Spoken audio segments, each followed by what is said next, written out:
un momento crucial del desarrollo global. Estamos en plena Guerra Fría, ¿sí? Y es donde se da este espacio de desarrollo del pensamiento de Dussel y de lo que es la teología de la liberación y la filosofía de la liberación. ¿Qué está pasando en los 70? Si nosotros revisamos, bueno, aquí yo sé que hay un público muy exigente, algunos ubico, profesores también de la universidad. ¿Qué está pasando en los 60? No está de más recordar este contexto porque yo creo que es muy importante, ¿sí? Si hacemos un breve recuento, no me voy a detener mucho en esta parte, repito, para no cansar al auditorio, pero hay elementos muy importantes, creo que son muy significativos. En 1960 estamos en plena confrontación de la Guerra Fría, que es una confrontación entre potencias, sabemos, la Unión Soviética, Estados Unidos, y es una lucha no solamente económica, de modelos económicos, es una lucha también política, militar, ideológica, espacial. Recordemos que en esta década se da la llegada del hombre a la luna, ¿sí? Y hay una lucha intensa, ¿sí?, que va a derivar después en lo que obviamente conocemos más tarde como la implosión de lo que es el modelo soviético, ¿sí? Grandes acontecimientos en el mundo, la etapa de la posguerra, el Mayo francés de 1968, la invasión de Estados Unidos a Vietnam, los movimientos pacifistas en Estados Unidos, la invasión a Checoslovaquia. ¿Y América Latina? ¿Qué pasa en América Latina? Yo creo que por eso es la gran interrogante de Dussel, tratar de encontrar una respuesta a lo que está pasando en América Latina. América Latina en los 60, 70 es un polvorín. Encontramos una fuerte actividad militar, guerrillera, en casi todos los países de la región. Solamente brevemente recordar, en 1954 ocurre el golpe militar contra Jacobo Arbenz en Guatemala, que sería como un Lázaro Cárdenas, ¿sí? 1959 la Revolución Cubana, en 1968 el movimiento estudiantil en México, que tiene también fuerte influencia de estos grandes pensadores que vienen, repito, desde el Mayo francés, ¿sí? En 1973 el golpe militar contra Salvador Allende, ¿sí? Y en esta perspectiva, a ver, perdón. Y en esta perspectiva,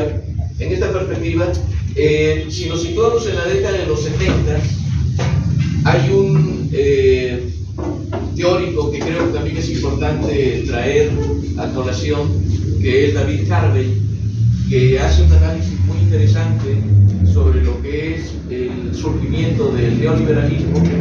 Y yo creo que en esta lógica tratar de entender qué está pasando en los 70, solamente menciono 6 elementos ahí importantes: la crisis petrolera del 73, los cambios políticos en China en 1975, el ascenso de Margaret Thatcher al poder, lo mismo ocurre en Estados Unidos con Reagan en 1980, ¿sí? Cambio en la política monetaria con la llegada de Paul Volcker, y en 1973 Chile se convierte en el laboratorio de políticas monetaristas, o llamadas también neoliberales. En suma, este es el contexto en que se deja atrás el modelo keynesiano o el llamado estado de bienestar, y empiezan a aplicarse políticas monetaristas o llamadas neoliberales, centrada en 3 ejes, que es privatizar, desregular y aperturar. Sin duda este proceso es importante entenderlo porque viene desde el 82 del siglo pasado hasta el 2018, que es cuando ocurre este gran cambio que estamos viviendo ahora en el país. Estos elementos es el contexto, repito, donde se da pie al surgimiento del planteamiento de Enrique Dussel. En el caso particular de México ocurren eventos importantes, solamente para rememorar un poquito, ¿verdad? La elección presidencial fraudulenta en el 88, que ya se mencionaba, ¿sí? En 1994, que es un año clave también, ocurren muchos acontecimientos importantes. La crisis económica, recuerdan, del 94, cuando es el cambio entre Zedillo y Salinas, ¿sí? La firma del Tratado de Libre Comercio, ahora ya cambió de nombre, pero estamos en ese momento, en este proceso, el ingreso de México a la OCDE y el lanzamiento del Ejército Zapatista, que va a ser uno de los elementos importantes que vamos a ver que el autor retoma para tratar de diferenciar la visión clásica de lo que es el poder político y la política con esta nueva perspectiva que surge desde América Latina. Y en el 2000, bueno, ocurre este proceso que algunos autores definen como alternancia política, ¿sí? Que más bien vamos a ver que es una continuidad, no es un proceso de cambio, ¿sí? Pues se van a mantener las mismas políticas económicas en los gobiernos del PAN, que obviamente van a profundizar la crisis y explicar el porqué, yo creo, del 2018. Todo esto, repito, es un antecedente para tratar de entender cómo se da el asunto del surgimiento del pensamiento de Dussel. Y bueno, podríamos agregar por último que hay elementos también que ayudan a explicar este proceso, ya mencionaba, con la caída del muro de Berlín en 1989-91, que es, algunos autores le llaman la implosión del modelo soviético, que es un rompimiento hacia adentro, una fragmentación en muchos pequeños países, ¿sí? Y algo interesante, por eso quise hacer todo este recuento, a finales del siglo XX, ¿sí?, en el mundo se aplican prácticamente políticas de corte neoliberal, en todos los países, excepto algunos, como ocurre en el caso de Cuba, en el caso del continente de América Latina, ¿sí? Pero en América Latina y en el mundo, prácticamente, repito, no hay aplicación de otras políticas que no sean estas políticas monetaristas o neoliberales. Pero a partir de 1998, ¿sí?, y lo que es la primera década del siglo XXI, ocurre lo que algunos autores definen como la aparición de esa luz al final del túnel de la larga noche neoliberal, que Dussel define como la primavera política de la democracia, que es este proceso de cambio, ¿sí?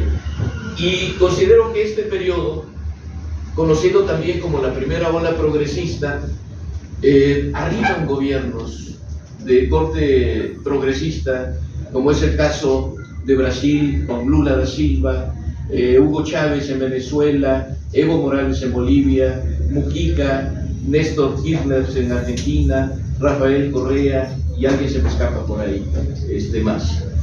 Pero este es un proceso bastante interesante, ¿sí?, porque se están aplicando unas medidas de política económica que el mismo Dussel va a replantear después, cambian la visión de lo que es la configuración o la definición del poder político.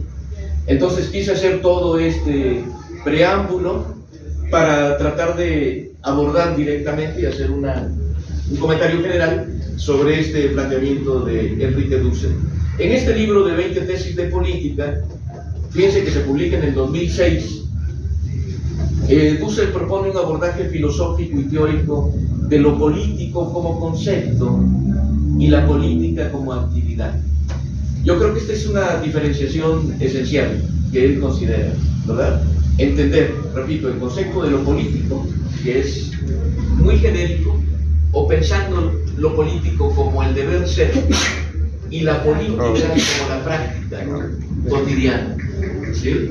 Estos son los dos ejes que orientan el esfuerzo, dice, por avanzar en una teoría política acorde a los tiempos que corren, un intento por sentar las bases de un programa de investigación sobre los alcances y fundamentos de lo político y convergentemente una intención de acercar a los jóvenes al mundo político como responsabilidad colectiva. Por cierto, en YouTube encontramos algunas presentaciones de Dussel extraordinarias, donde hace un análisis y él lo plantea en el mismo texto. El objetivo principal es encaminar la reflexión, sobre todo con los jóvenes, acerca de la política.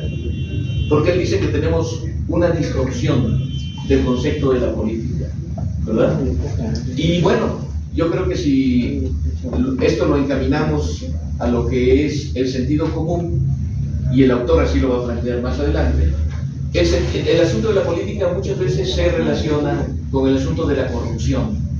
Entonces, si la política es corrupción, pues mejor no participar en la política, ¿verdad? Y entonces le dejamos el espacio, dice Dussel, a los que buscan usufructuar de la política o obtener el beneficio económico.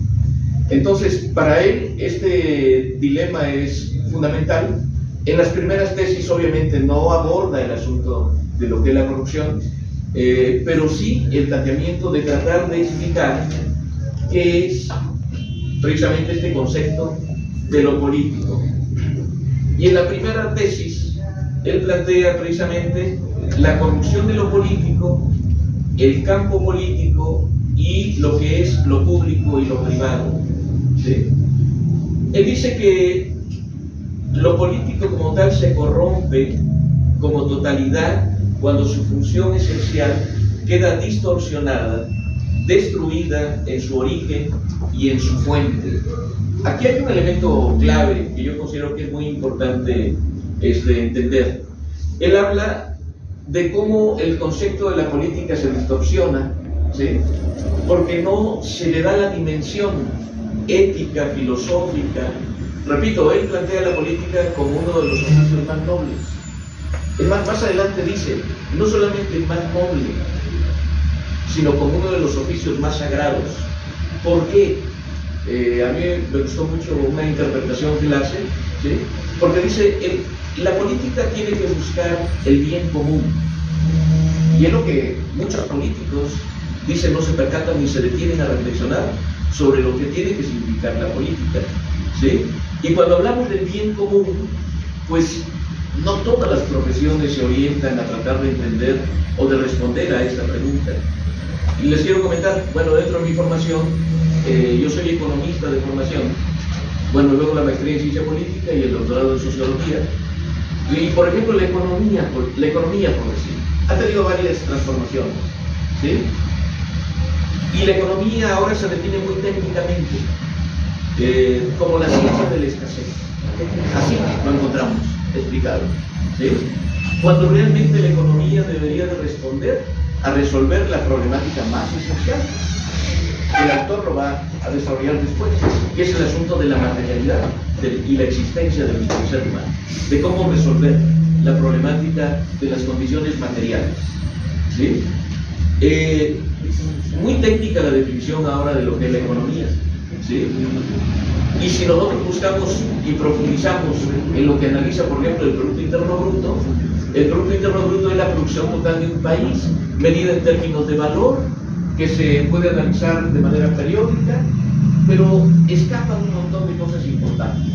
O sea, yo hago esta comparación porque la política se ha alejado de tratar de explicar el asunto de lo que realmente interesa, como lo hace la economía actualmente, ¿sí? Para la economía, el asunto del trabajo doméstico no entra, no está contemplado en el PIB, no entra el trabajo trabajo doméstico, que es importante, las cuestiones ilegales que impactan en la economía tampoco entran, ¿sí?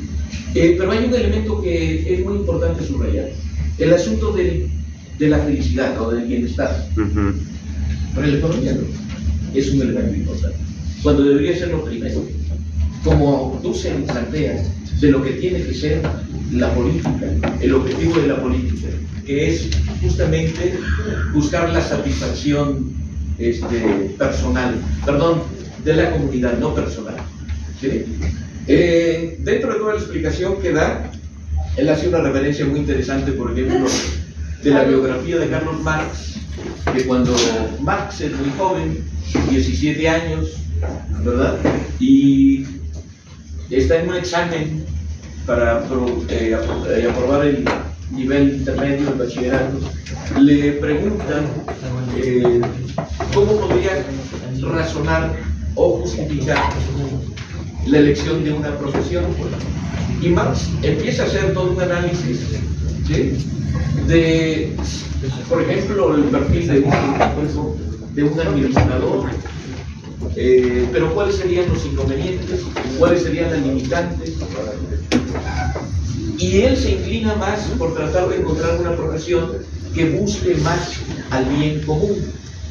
Y este es un planteamiento que yo creo que está marcado en toda la obra de Marx, porque la gran preocupación de este gran teórico es precisamente tratar de explicar y de dar alternativas y resolver sobre lo que él vive en ese momento, que no es nada sencillo, ¿sí? Dussel hace, repito, este rescate de lo que es la parte biográfica de Marx para tratar de orientar de cómo el asunto del bien común es obviamente lo más importante. Dice Dussel, la corrupción originaria de lo político que denominaremos el fetichismo del poder. Este es uno de los apartados en el que el autor trabaja esta idea de lo que es el fetiche del poder. O sea, ¿qué es un fetiche? Obviamente tendríamos que enmarcarlo en la explicación o en la lógica de lo que queremos entender. Pero el fetiche es atribuirle a un objeto una capacidad extraordinaria, ¿verdad? Entonces, dice Dussel, ¿cómo se fetichiza el poder? ¿Cómo se atribuye el poder, por ejemplo, al Estado? ¿Sí? Que sería como la expresión máxima de la representación política. Y aquí se da una disociación entre lo que es el interés del bien común y de lo que es esta representación de lo que es el poder como tal, ¿sí? Dice, el actor político, miembro de la comunidad política, el ciudadano o representante, cree poder afirmar a su propia subjetividad o a la institución en la que cumple alguna función, de ahí el concepto de funcionario, como la sede o la fuente del poder político. Yo creo que es uno de los elementos más importantes que el autor plantea, ¿sí?, de cómo se da este proceso de desdoblamiento. Y a lo mejor vale este comentario de lo que a veces entendemos con lo que es la figura del primer mandatario, ¿verdad? Pensamos en el primer mandatario como el hombre o la mujer más poderosa. Pero lo que pasa, dice Dussel, es de que a este mandatario se le está otorgando el poder. El poder no reside en el Estado. Este va a ser un planteamiento central. Sino el poder reside en la comunidad política. O sea, en el pueblo, en pocas palabras, ¿sí? Este asunto se distorsiona, repito, porque cuando se habla del primer mandatario, es obviamente el poder delegado de los mandantes, de los ciudadanos, ¿verdad? Ya sea el presidente de la República, el gobernador, los diputados, el presidente municipal, el policía del barrio, etc. Pero es un poder que no representa, pero ahí se atribuye como una atribución de lo que es la sede del poder político. ¿Dónde encontramos, obviamente, más elementos para entender y además trata de responder qué sería entonces la política? ¿Sí? El autor dice, bueno, aquí hay varios campos en el que el humano se desarrolla para tratar de entender lo que es la política, ¿sí? La política sería, y si partimos desde los clásicos, ¿verdad? Que los griegos consideran al hombre como un son político, como un animal político, el hombre no se puede desligar de la política. La política es algo que atraviesa prácticamente la vida humana. Pero hay diferentes campos, dice el autor, ¿sí? Los campos de la política, el campo de la economía, el campo de la educación, el campo de la cultura, ¿sí? Y ahí interaccionamos todos. Pero hay algo importante. Si tratáramos de entender cuál es lo representativo de la política, ¿sí?, Dice Dussel, sin duda es el asunto del poder. ¿Y qué es el poder? ¿Sí? Voy a ir avanzando un poquito más rápido porque sí es extenso el texto. ¿Sí? Dice, el poder desde la visión clásica, por eso decía ahora, desde la visión eurocéntrica, occidental, ¿sí? Se plantea como un asunto de dominación. De dominación. Max Weber, que es uno de los teóricos que se leen en la universidad, ¿sí? Dice que el poder es la capacidad de obligar al otro para hacer tu voluntad. Y que puede ser un poder carismático, un poder burocrático o un poder legal. Dice Dussel, si esta es nuestra concepción del poder, estamos perdidos. Eso no es la dimensión o a lo que quiere llegar nuestro autor. Él dice que el asunto del poder no radica en interpretar o fincarnos en el asunto de la dominación, sino realmente ir a la esencia de la política. A esto que decía hace un momento, que el poder realmente reside en lo que es la comunidad política, ¿sí? Y dice, esta parte me parece muy interesante porque es justamente lo que comentaban al inicio, ¿sí? Dice, los pueblos originarios, nuestros pueblos originarios, han dado una lección de lo que es la política. Y él dice, yo soy un especialista que me ha dedicado 40 años a la investigación y es la primera vez que encuentro una definición diferente. Esta visión que surge precisamente de los pueblos originarios y que el ejército zapatista lo lleva como un planteamiento central. ¿Qué es el mandar obedeciente? Porque dice que cuando hay una dominación política, el presidente, el gobernador o el diputado decide, ¿verdad? Decide. En el caso de esta visión de los pueblos originarios, o sea, se tiene que escuchar para tratar de entender qué es lo que quiere la comunidad. Yo creo que esta es una parte central y lo estamos viviendo en la crisis que ahora atraviesa Morelos, ¿verdad? Que no se reflexiona, no se detiene a pensar qué es lo que la población exige.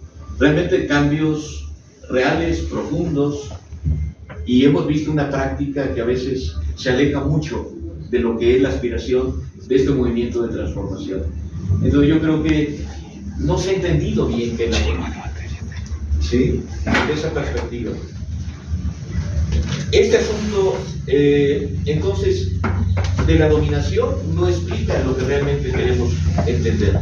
Si lo dice Dussel, debemos de entender que la soberanía reside en el pueblo. Y ahí, obviamente, hace todo un planteamiento también de cómo entender entonces el poder de la comunidad política. Y él menciona 3 elementos centrales. Porque dice, bueno, el poder político reside precisamente en la fuerza de la comunidad política. Pero, ¿cómo se traduce esta fuerza? ¿Sí? Y él dice, hay 3 elementos. El primero es la voluntad de vida, ¿verdad? La voluntad de vida. ¿Qué es la voluntad de vida? Creo que tiene que ver mucho con este planteamiento, repito, de la visión de la economía o del planteamiento de Marx. Porque diría Marx, el hombre existe y luego piensa. El hombre tiene que resolver sus necesidades básicas de alimentación, de vestido, de vivienda, ¿verdad? Y él dice, si esta comunidad política no tiene voluntad de vida, esto va a fracasar. Y a propósito, yo sé que hay muchos asiduos lectores aquí, pero este libro me parece maravilloso. Yo se los dejo a mis alumnos al inicio del semestre, generalmente más cuando son de recién ingreso, que es un texto de Guillermo Bonfil Batalla, claro, que es México Profundo. Yo creo que es un libro extraordinario, si alguien lo quiere conocer, ¿sí? Yo creo que ese es un elemento importante. Fíjense que lo que ahora estoy comentando para recomendar, el mismo López Obrador en cada mañanera nos da una lección, y nos da un autor y nos recomienda un texto, ¿verdad? Este libro de México Profundo, yo creo que habla precisamente sobre esta herencia cultural que no tiene todos los pueblos. México lo tiene, ¿sí? Y yo creo que es más manifiesto en algunas regiones donde se da esta incorporación al trabajo comunitario, colectivo, que más adelante el autor plantea y hace una diferenciación entre lo que son los bienes públicos, los bienes privados y los bienes comunes. Esta parte yo creo que es una de las grandes fortalezas que tenemos como país. Y en ese libro, Bonfil Batalla habla precisamente de los dos Méxicos. El México occidental, el que nos quisieron creer entender, ¿verdad?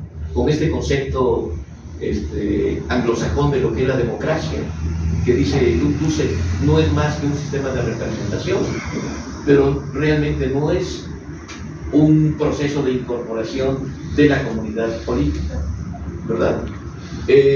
Y Bonfil Batalla hace referencia a estas raíces profundas que yo creo que explican lo que tenemos como país, ¿verdad? Yo creo que hay muchas herencias de las culturas mesoamericanas que siguen vivas. Algún día estaría bien preguntarnos cuáles son esas herencias que tenemos, qué es lo que está vivo y manifiesto, y son muchas cosas, son muchas cosas. Está el asunto de la gastronomía, la música, la arqueología, la lengua que se mantiene, tenemos más de 63 lenguas vivas, ¿sí? Una población de pueblos originarios muy importante. Yo digo que es una gran fortaleza y es lo que yo creo que López Obrador reiteraba siempre. Y tenemos una gran cultura que no tiene cualquier país. Entonces este libro me parece extraordinario, si alguien no ha tenido oportunidad, muy recomendable, ¿verdad? Que nos explica lo que tenemos como país, ¿sí?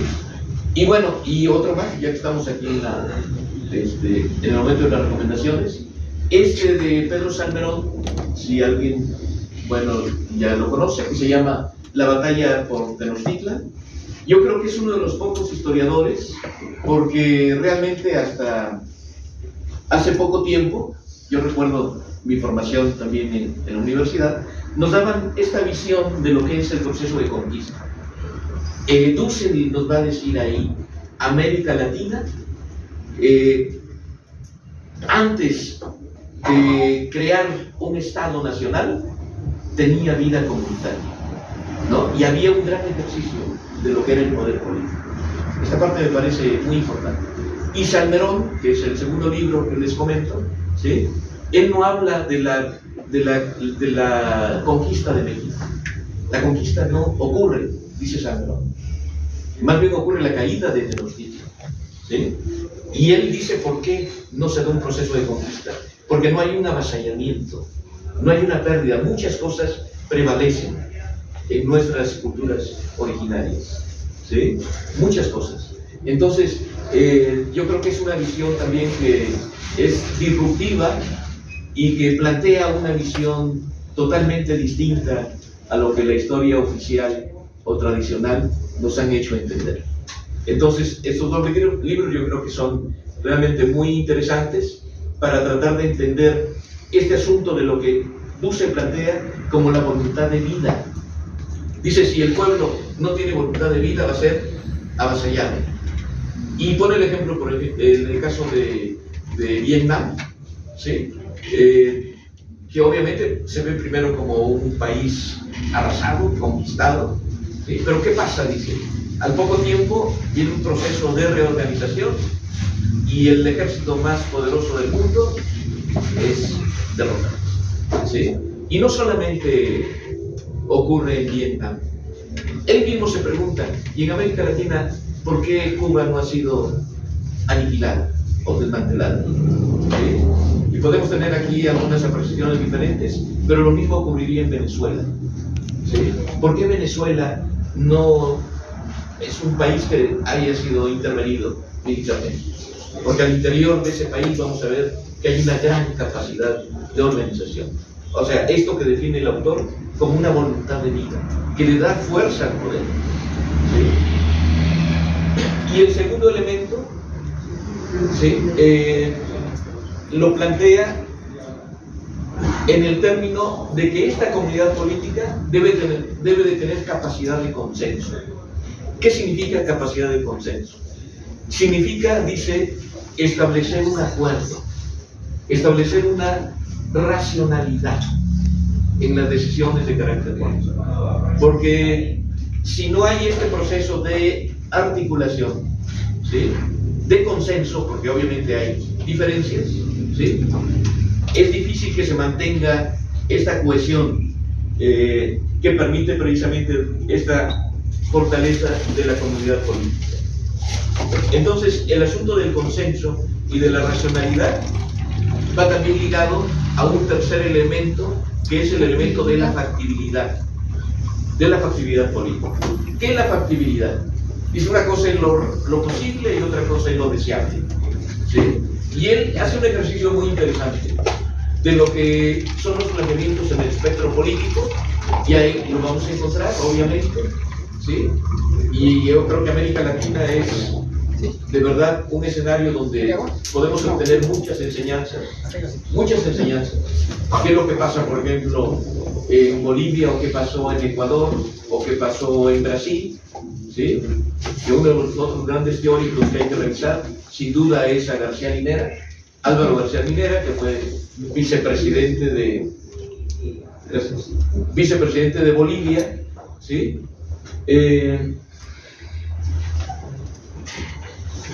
Y dice Dussel, en esta parte de lo que es la factibilidad, vamos a encontrar diversas alternativas u opciones. Esta parte es muy interesante, de verdad, porque ante un escenario político vamos a ver que no hay una sola propuesta, una sola alternativa. Dice Dussel, hay desde posiciones de extrema izquierda que plantean, por ejemplo, la desaparición del Estado, ¿sí? Porque el Estado es un órgano de dominación, es un órgano opresor, y por lo tanto, dicen estas tendencias anarquistas, el Estado tiene que ser asimilado, ¿sí? Dice Dussel, no podríamos tener un proceso de consolidación o de desarrollo si no construimos una propuesta del Estado, ¿sí? Y además fíjense que esta parte es muy importante, porque justamente lo que vemos en América Latina, ¿verdad? ¿Cómo se dio el proceso en Bolivia, o en Brasil, o en Ecuador? ¿Sí? No a partir de un planteamiento del aniquilamiento total de las instituciones, que además esto va ligado a este planteamiento de López Obrador, cuando él habló del al diablo con las instituciones, ¿sí? Pero eran sus instituciones, para dar paso a una nueva forma de organización política. Y yo creo que América Latina es un gran, es una escuela de aprendizaje para México, ¿verdad? Morena no se puede dormir en laureles, porque en Ecuador ocurrieron cambios profundos muy importantes, y en Bolivia, y en Brasil, y en Argentina. Y después la derecha no descansa, la derecha no duerme. O sea, por eso yo creo que estos espacios de reflexión y de formación política son fundamentales, porque tenemos que estar un paso adelante a lo que la derecha en un momento determinado puede retomar. Ojalá no, pero la derecha no descansa, la derecha tiene intereses muy precisos, ¿verdad? Y entonces lo que está pasando en América Latina, yo creo que tiene que ver con este planteamiento que el autor nos señala, ¿sí? Repito, 3 elementos: fuerza de poder, voluntad de vida, el asunto de la construcción del consenso y el asunto de la factibilidad. Son los 3 elementos que plantea como un elemento diferente para concebir al poder. Dice, esta es otra forma de concebir el poder, ¿sí? No el poder como dominación. Yo creo que esta es una de las enseñanzas que Dussel transmite, ¿sí? Y de verdad, no lo encontramos en otros autores. Podemos leer a muchos de los teóricos europeos o anglosajones, Max Weber o Tocqueville o varios autores, pero no en esta perspectiva en que el Dussel lo plantea. Yo creo que es una gran aportación.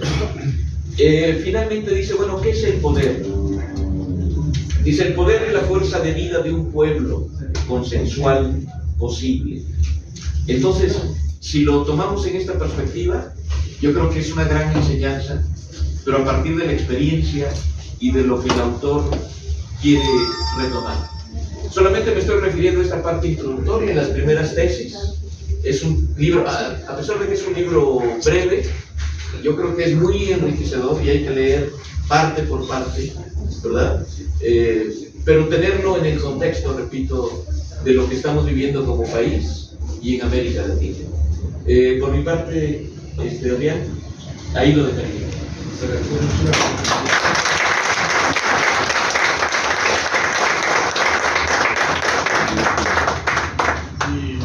Y bueno, yo quisiera dar un breve y después pasaremos a